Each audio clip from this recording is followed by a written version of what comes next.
Bismillahirrahmanirrahim. Assalamualaikum warahmatullahi wabarakatuh. Halo teman-teman, selamat datang kembali di channel Umius. Di video kali ini kita akan bahas FR ya dari teman-teman yang udah ujian di hari pertama sampai ketiga di bulan September ini. Nah, di video ini akan kami berikan materi soal ya dan pembahasannya juga. Nah, sesuai dengan yang disampaikan teman-teman bahwa soal-soal pedagogi itu banyak yang keluar mengenai instrumen dan bentuk penilaian, kemudian penyusunan prota, promes, silabus, dan RPP. Jadi untuk di video ini kita bahas yang ini dulu ya materinya.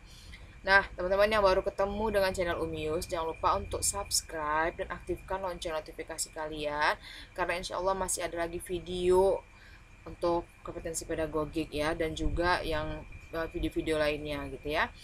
Oke, kita mulai dari instrumen dan bentuk penilaian. Nah, di video sebelumnya kami ada bahas itu penilaian dan evaluasi. Mungkin itu lebih banyak untuk membahas membahas materi ini. Silahkan kalian tonton ya, linknya ini kami sertakan ya. Namun di sini kita ulas lagi sedikit ya, mengikuti FR yang diberikan teman-teman. Nah, jadi teknik penilaian dan bentuk instrumen itu ada dua ya. Yang pertama tes dan yang kedua itu ada non-tes. Nah, kalau tes ini untuk melihat hasil belajar peserta didik. Kalau non-tes itu untuk melihat perubahan tingkah laku atau sikap dari peserta didik. Untuk tes ini kita lihat teknik penilaian dan bentuk instrumennya. Kalau yang pertama itu ada tes tertulis. Tes tertulis ini bentuknya ada pilihan ganda ya. Jadi ada yang pertama itu ada tes pilihan dulu ya, tes pilihan ya, yaitu pilihan ganda, kemudian ada benar salah, kemudian menjodohkan. Nah, tes tertulis selanjutnya adalah tes isian. Nah, ini ada isian singkat dan juga uraian ya. Kemudian teknik penilaian berikutnya ya, yaitu tes lisan. Nah, untuk tes lisan ini bentuk instrumennya adalah daftar pertanyaan. Jadi untuk tes lisan ini tujuannya adalah untuk mendapatkan jawaban langsung gitu ya dari responden.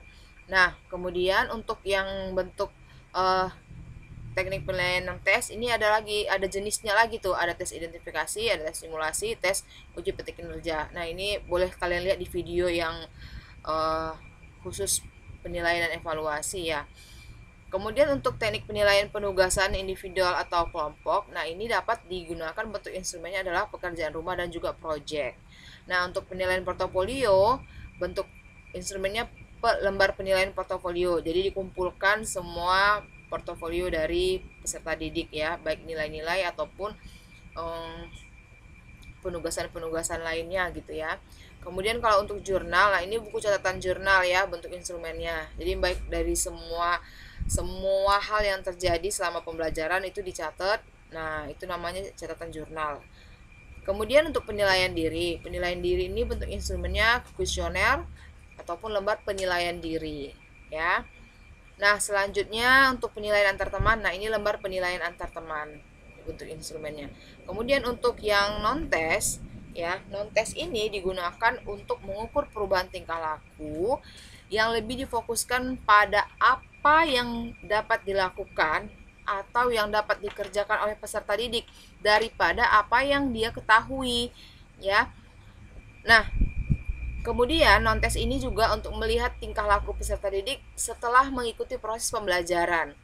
Kemudian juga non-tes ini digunakan untuk mengukur pendapat dari peserta didik terhadap kegiatan pembelajaran, kemudian untuk mengukur kesulitan belajar, melihat minat belajar, untuk melihat motivasi belajar dan mengajar, dan sebagainya. Nah, intinya kalau non-tes ini ya, dia tuh sifatnya kualitatif gitu ya, jadi untuk melihat baik buruk gitu ya, bukan untuk melihat dalam skala nilai. Kalau misalnya tes kan itu dia untuk kognitif ya, lebih kepada kognitifnya. Jadi untuk melihat apa dia sudah memahami materi atau belum. Nah, itu kalau di tes. Kalau non tes tidak itu yang dilihat gitu ya.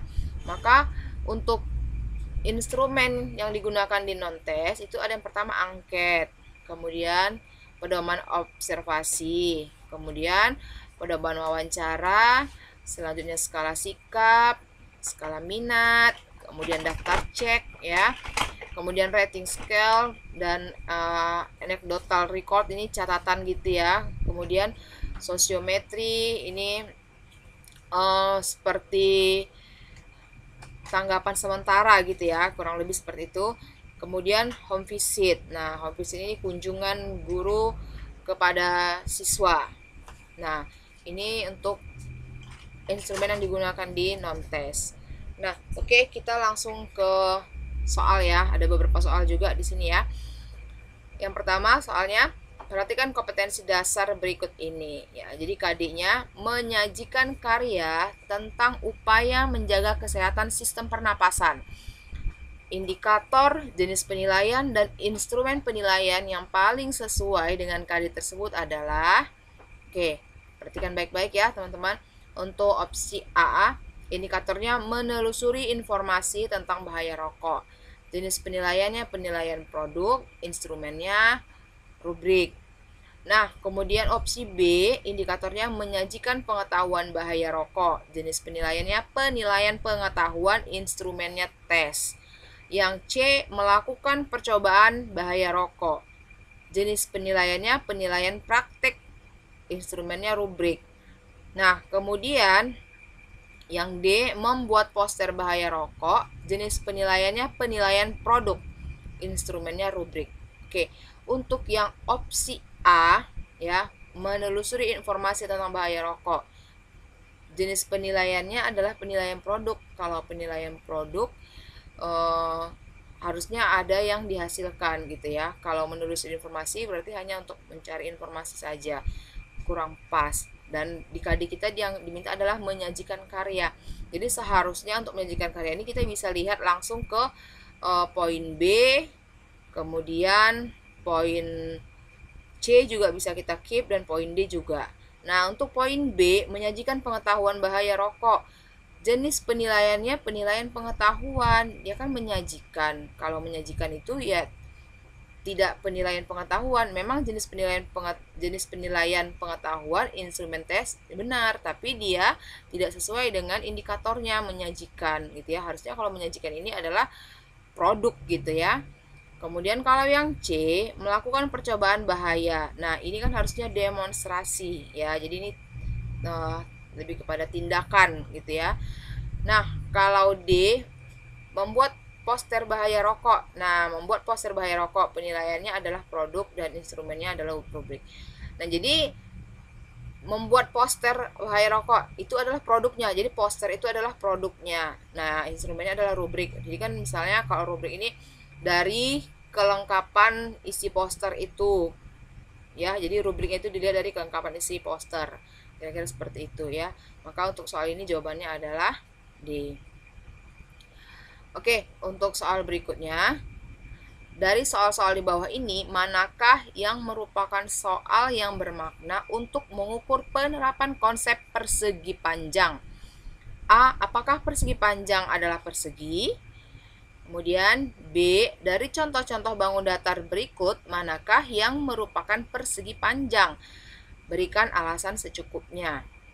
C. Hitunglah keliling persegi panjang dengan panjang adalah 8 cm dan lebar adalah 5 cm. Kemudian D. Apakah persegi panjang semua sudutnya 90 derajat? Berikan alasan secukupnya. Nah, oke, kita lihat dari soalnya ya, yang diminta adalah bermakna untuk mengukur penerapan konsep persegi panjang.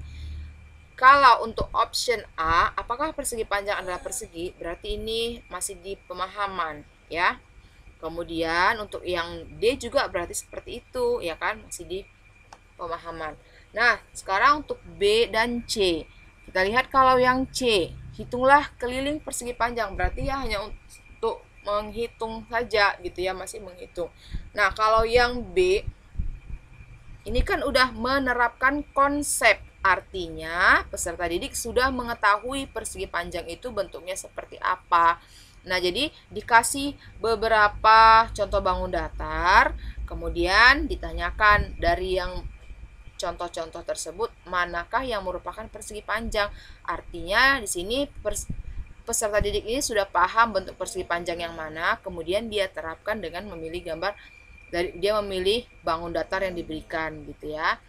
Nah, jadi ini opsi jawabannya adalah B. Oke, soal berikut.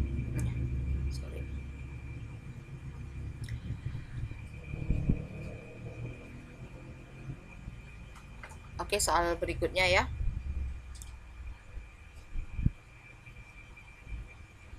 Pada akhir pembelajaran, siswa diminta untuk mendemonstrasikan tugas belajar yang diberikan guru dengan tujuan agar siswa tersebut mengaplikasikan kemampuan keterampilan yang dimilikinya dan guru dapat menilai kompetensinya. Instrumen yang dapat dipilih oleh guru untuk merekam hasil belajar yaitu A. Daftar cek atau checklist, B. Benar salah atau true false, C. Pilihan ganda atau multiple choice, D. Menjodohkan atau matching. Nah, di soal kita ini diminta untuk mendemonstrasikan tugas belajar. Maka kalau kita lihat option dari yang D dulu ya, menjodohkan, berarti kan hanya menjawab saja, menjodohkan menjodohkan opsi satu dengan opsi lainnya. Kalau pilihan berganda berarti dia memang sudah harus jawaban baku, ya kan? Kalau benar salah juga berarti ini seperti fakta gitu ya, benar atau salah. Nah, untuk mendemonstrasikan ini ya, instrumen yang digunakan adalah daftar cek. Nah, contohnya misalnya peserta didik melakukan kegiatan A, ya, maka jika dia melakukan di checklist. Kemudian untuk kegiatan B, si peserta didik tidak melakukannya, maka dikosongkan, tidak dicek. Yang kegiatan C, dia melakukannya, maka dicek juga. Jadi ini jawabannya adalah daftar cek atau checklist ya. Oke, selanjutnya kita akan bahas untuk program tahunan atau prota ya. Teman-teman, sebelumnya saya mohon izin, saya tidak bermaksud untuk menggurui atau mengajar teman-teman ya, karena saya yakin waktu kuliah teman-teman udah pernah belajar untuk prota, prosem, silabus, RPP gitu ya. Jadi saya di sini mungkin lebih kepada mengingatkan saja gitu ya. Semoga teman-teman tidak merasa saya gurui ya gitu ya. Oke. Untuk prota ya merupakan rencana penetapan alokasi waktu 1 tahun untuk mencapai tujuan kompetensi inti dan kompetensi dasar yang telah ditetapkan. Nah, itu tuh prota ya. Jadi untuk alokasi waktu selama 1 tahun. Kemudian, penentuan alokasi waktu ini ditentukan pada jumlah jam pelajaran yang sesuai dengan struktur kurikulum yang berlaku serta keluasan materi yang harus dikuasai oleh siswa. Nah, ini maksudnya kita harus merujuk kepada silabus yang udah ada ya. Kemudian prota merupakan pedoman bagi pengembangan program-program berikutnya seperti program semester, mingguan, harian, dan pembuatan RPP serta penilaian, sistem penilaian. Kemudian, prota ini harus dipersiapkan dan dikembangkan oleh guru sebelum tahun pelajaran dimulai. Ya, sebelum tahun ajaran baru nih maksudnya ya. Kemudian, komponen-komponen yang harus ada dalam menyusun program tahunan yaitu yang pertama ada bagian identitas. Di bagian identitas ini isinya satuan pendidikan, mata pelajaran, kelas, dan juga tahun pelajaran. Kemudian untuk bagian yang kedua yaitu bagian isian atau format isian, itu isinya adalah semester, kemudian kompetensi inti, kompetensi dasar, materi pokok, dan alokasi waktu. Langkah-langkah untuk menyusun prota ya, yang itu yang pertama menelaah jumlah KD atau tema dan subtema pada suatu kelas. Kemudian yang kedua menganalisis berapa minggu efektif dalam satu semester ya. Jadi seperti yang sudah saya sebutkan tadi. Jadi dari kalender pendidikan itu kita hitung dulu berapa minggu efektif, berapa hari atau minggu yang tidak efektif gitu ya. Kemudian yang ketiga melalui analisis minggu efektif ini, kita dapat menentukan berapa waktu yang tersedia untuk pelaksanaan proses pembelajaran selama 1 tahun. Jadi dihitung dari yang 52 minggu itu, ya setahun itu ada kurang lebih 52 minggu, kita hitunglah itu berapa minggu efektifnya. Setelah itu nanti baru dibagi untuk 1 tahun. Artinya, untuk menentukan minggu efektif itu kita harus sudah punya kalender pendidikan. Nah, di kalender pendidikan itu kan sudah ada kegiatan apa-apa saja yang harus dilakukan atau yang harus dilaksanakan selama dalam setahun itu gitu ya, ataupun libur-libur dan sebagainya. Nah, kemudian sumber-sumber yang dapat dijadikan bahan pengembangan untuk prota yaitu antara lain standar kompetensi ya. Kemudian yang kedua, skop dan sekuensi step kompetensi. Skop ini adalah ruang lingkup batasan-batasan kelulusan setiap pokok dan subpokok bahasan. Sedangkan sekuensi adalah urutan logis dari pokok dan subpokok bahasan. Jadi ini lebih kepada materi ya ini ya.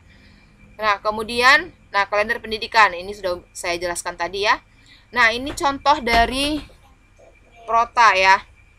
Jadi ini untuk identitas, ini dia identitas sekolah, mata pelajaran, kurikulum ini nggak dimasukin juga nggak apa-apa ya sebenarnya ya. Kemudian kelas dan tahun pelajaran. Nah, sekarang karena kita udah K13, jadi ini ya jadi kompetensi inti ya, kompetensi KI 1, KI 2, KI 3 ya. Jadi spiritual, sikap dan keterampilan gitu ya. Nah, selanjutnya ini semester. Nah, ini untuk kompetensi dasar dan alokasi waktu. Ini saya ambil sampel aja. Ini semester 1, sebenarnya ini masih ada sambungannya lagi ya sampai semester 2. Nah, di bawah tetap ada ya tanda tangan dari kepala sekolah dan juga guru pengampunya. Oke. Untuk program semester atau promes merupakan program yang berisi garis-garis besar tentang hal-hal yang akan dicapai dalam 1 semester. Kalau prota tadi penghitungan waktunya itu untuk 1 tahun, jadi 2 semester. Nah, kalau prosep ini khusus untuk 1 semester aja. Nah, langkah-langkah dalam menyusun program semester ini yaitu yang pertama, menelaah kalender pendidikan dan ciri satuan pendidikan berdasarkan kebutuhan tingkat satuan pendidikan ya. Jadi ini sesuaikan dengan tingkat satuan pendidikan ya. Kurang lebih seperti yang saya jelaskan tadi juga. Nah, kemudian menandai hari-hari libur ya, menandai hari-hari libur permulaan tahun pelajaran, minggu pembelajaran efektif, waktu pembelajaran efektif ya. Jadi hari-hari libur itu termasuk jeda tengah semester, jeda antar semester, libur akhir tahun, libur keagamaan, libur umum, libur khusus, dan libur-libur lainnya. Jadi kegiatan-kegiatan lainnya ataupun kegiatan-kegiatan yang harus dilakukan oleh siswa. Jadi termasuk nanti dia di minggu tidak efektif. Nah, maka kalau menjadi minggu tidak efektif, maka minggu efektifnya kan akan berkurang. Ya, kira-kira seperti itu ya. Nah, kemudian menghitung jumlah hari efektif dan jam belajar efektif setiap bulan dan semester dalam 1 tahun ya. Nah, ini untuk hari belajar efektif juga dihitung nanti berapa jam belajar efektifnya. Misalnya untuk IPA ada 5 jam per minggu ya kan. Nah, berapa hari efektifnya dalam 1 semester? Kalikanlah dengan 5. Nanti yang itu dibagilah tuh untuk semua materi dalam 1 semester. Kira-kira seperti itu ya. Nah, kemudian mendistribusikan alokasi waktu yang disediakan untuk suatu subtema serta mempertimbangkan waktu untuk ulangan serta analisis materi. Ya, ini seperti yang di poin ini ya yang saya jelaskan ya. Jadi waktu yang sudah dihitung dari jam efektif dan hari efektif ini kita bagilah tuh untuk semua materi yang di semester itu, semester berjalan. Nah, tidak lupa juga untuk dikurangi dengan ulangan, kemudian ujian, gitu ya. Mungkin ada remedial dan sebagainya. Oke ya, itu untuk program semester. Nah, kemudian selanjutnya lagi, komponen dari program semester ini adalah yang pertama identitas ya, tetap ya ada identitas, yaitu satuan pendidikan isinya ya, kemudian mata pelajaran, kemudian kelas atau semester dan tahun pelajaran. Kemudian untuk format isian yang di tabel yaitu kompetensi dasar, selanjutnya jumlah jam pelajaran, selanjutnya lagi bulan dan keterangan. Nah, untuk contohnya yang ini. Nah, mungkin sebagian teman-teman ada yang buat materi, boleh-boleh aja. Tapi ini minimal seperti ini kira-kira program semesternya. Jadi KD ini, satu KD ini berapa alokasi waktunya. Kalau teman-teman buat di sini ada materi, berarti nanti yang 10 JP ini dibagi lagi lah untuk materi-materi itu, gitu ya. Nah, jadi ini yang untuk identitas bagian atas nih. Kemudian untuk yang bagian isian ini, KD, alokasi waktu. Kemudian inilah nih untuk rincian minggu efektifnya di sini ya. Kemudian ini keterangan. Oke. Nah, selanjutnya saya masih kasih materi juga ya. Berdasarkan Permendikbud nomor 22 tahun 2016 tentang standar proses pendidikan dasar dan menengah menjelaskan bahwa rencana pelaksanaan pembelajaran atau RPP adalah rencana kegiatan pembelajaran tatap muka untuk satu pertemuan atau lebih. RPP dikembangkan dari silabus untuk mengarahkan kegiatan pembelajaran peserta didik dalam upaya mencapai kompetensi dasar. Nah, RPP ini disusun berdasarkan KD atau subtema yang dilaksanakan satu kali pertemuan atau lebih. Dalam Permendikbud nomor 22 tahun 2016 secara tegas menjelaskan komponen minimal dari RPP itu terdiri atas identitas sekolah, identitas mata pelajaran, kompetensi dasar, indikator pencapaian kompetensi, tujuan pembelajaran, materi pembelajaran, model atau metode pembelajaran, media pembelajaran, sumber belajar, langkah-langkah kegiatan pembelajaran, penilaian, menetapkan tujuan penilaian yang mengacu pada RPP yang telah disusun, dan yang terakhir menyusun kisi-kisi penilaian. Jadi ini komponen yang minimal harus ada di dalam RPP ya. Nah, selanjutnya silabus merupakan, ini silabus nih ya, merupakan acuan penyusunan kerangka pembelajaran untuk setiap bahan kajian mata pelajaran. Silabus paling sedikit itu isinya adalah identitas mata pelajaran, identitas sekolah, kompetensi inti, kompetensi dasar, kemudian tema ya, ini khusus untuk SD dan sederajat, kemudian materi pokok, pembelajaran, penilaian, kemudian alokasi waktu, dan sumber belajar. Nah, selanjutnya di dalam pelaksanaan pembelajaran itu ada 3 tahapan. Kita mulai dari kegiatan pendahuluan. Nah, di kegiatan pendahuluan ini apa-apa saja yang harus dilakukan oleh guru ya, yaitu yang pertama menyiapkan peserta didik secara psikis dan fisik untuk mengikuti proses pembelajaran. Kemudian yang kedua, memberi motivasi belajar peserta didik secara kontekstual sesuai manfaat dan aplikasi materi ajar dalam kehidupan sehari-hari dengan memberikan contoh dan perbandingan lokal, nasional, dan internasional serta disesuaikan dengan karakteristik dan jenjang peserta didik. Nah, kemudian selanjutnya yang ketiga, mengajukan pertanyaan-pertanyaan yang mengaitkan pengetahuan sebelumnya dengan materi yang akan dipelajari. Jadi termasuk apersepsi ya. Kemudian yang yang keempat, menjelaskan tujuan pembelajaran atau kompetensi dasar yang akan dicapai ya dari materi yang akan disampaikan. Kemudian yang kelima, menyampaikan cakupan materi dan penjelasan uraian kegiatan sesuai silabus. Nah, kemudian untuk kegiatan intinya, jadi yang tadi itu persepsi ya, motivasi gitu ya. Kemudian untuk pengulangan kembali itu masih di kegiatan pendahuluan.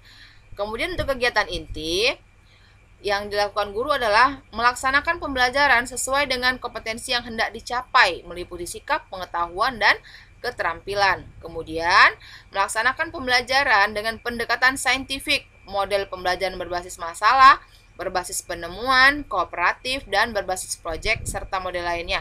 Nah, ini ya, pendekatan model pembelajaran ini sesuai dengan pembelajaran abad 21 ya.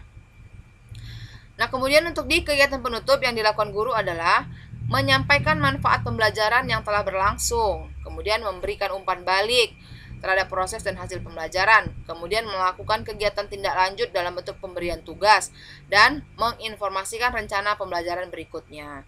Jadi, kalau teman-teman yang sudah menjadi guru, mungkin ini bukan hal yang baru ya. Jadi karena secara sadar atau tidak sadar ini tentu teman-teman lakukan dalam proses pembelajaran ya, dalam proses pengajaran teman-teman kepada peserta didik. Tapi untuk teman-teman yang baru lulus ya gitu ya, yang baru lulus S1-nya, mungkin ini hanya masih teori saja. Jadi kalian silahkan mengingat ya. Jadi mungkin ada pengalamannya waktu di praktek lapangan ya. Nah, tinggal diingat-ingat lah gitu kira-kira. Oke ya. Oke, kita ke soal lagi ya.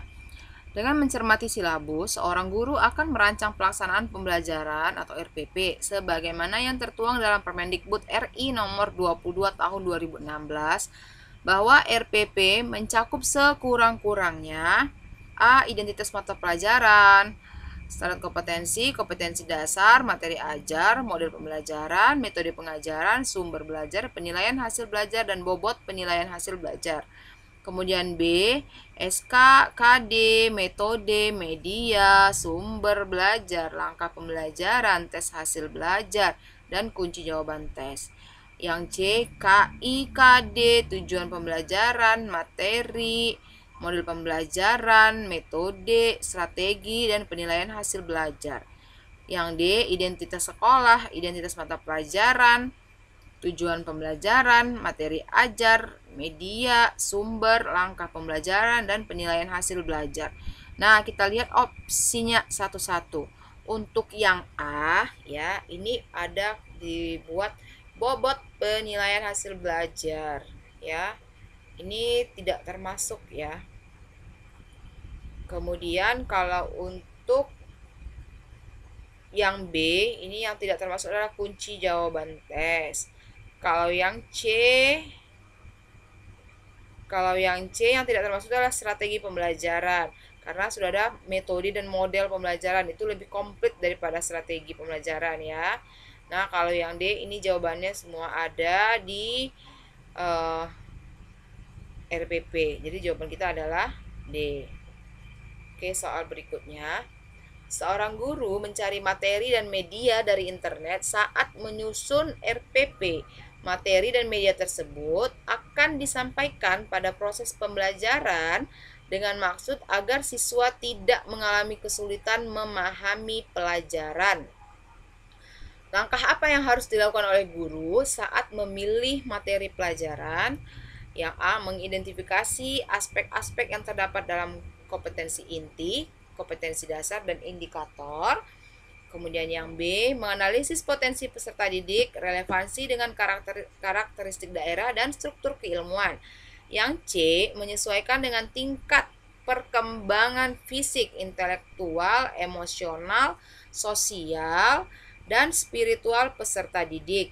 Nah, kemudian yang D, melihat kebermanfaatan bagi peserta didik, aktualitas, kedalaman, dan keluasan materi pembelajaran. Nah, kalau di soal ini berarti kita sudah mulai menalar ya. Oke, kita lihat ke soalnya. Yang diminta adalah langkah-langkah yang dilakukan untuk memilih materi pelajaran. Jadi untuk memilih materi pelajaran ini ada beberapa langkah yang harus dilakukan oleh guru. Yaitu yang pertama, mengidentifikasi aspek-aspek yang terdapat dalam kompetensi inti, kompetensi dasar, dan juga indikator. Kemudian yang kedua, mengidentifikasi jenis-jenis materi pelajaran. Selanjutnya, memilih materi pembelajaran yang sesuai atau relevan dengan KD dan indikator pencapaian, dan memilih sumber materi pelajaran ya. Itu dia. Jadi ini sebenarnya dari yang saya sampaikan jawabannya kita udah tahu bahwa opsi jawabannya adalah A, mengidentifikasi aspek-aspek yang terdapat dalam KI, KD, dan indikator ya. Oke, soal berikutnya. Pembelajaran pada materi gaya dengan kompetensi dasar menyajikan hasil penyelidikan tentang pengaruh gaya terhadap gerak benda. Memiliki tujuan, siswa dapat menyelidiki pengaruh gaya terhadap gerak benda dengan prosedur yang benar. Manakah di antara strategi-strategi berikut yang paling tepat untuk mencapai tujuan tersebut? A. Meminta siswa berdiskusi secara berkelompok untuk menjawab soal-soal tentang pengaruh gaya terhadap gerak benda. Kemudian hasilnya didiskusikan dan dipresentasikan. B. Secara berkelompok, siswa belajar mengatasi masalah-masalah pengaruh gaya terhadap gerak benda dalam kehidupan sehari-hari. C. Siswa melakukan kegiatan eksperimen untuk menyelidiki pengaruh gaya terhadap gerak benda, diskusi hasil penyelidikan, dan penyajian hasil diskusi atau presentasi. Kemudian yang D, membentuk kelompok ahli yang bertugas menyelidiki pengaruh gaya terhadap gerak benda dari berbagai literatur. Kemudian kelompok ahli menjelaskan hasil penyelidikannya kepada kelompok asal masing-masing, dan selanjutnya setiap kelompok mempresentasikan. Nah, di dalam soal ini yang diminta adalah siswa ini untuk menyelidiki pengaruh gaya terhadap gerak benda. Nah, maka guru memfasilitasi peserta didik untuk melakukan penyelidikan gitu ya, karena yang diminta di dalam kompetensi dasarnya juga adalah menyajikan hasil penyelidikan tentang pengaruh gaya terhadap gerak benda. Nah, berarti sebelum melakukan eksperimen ya, peserta didik ini harus ada persiapan dulu untuk melakukan kegiatan, dari mulai mengidentifikasi, kemudian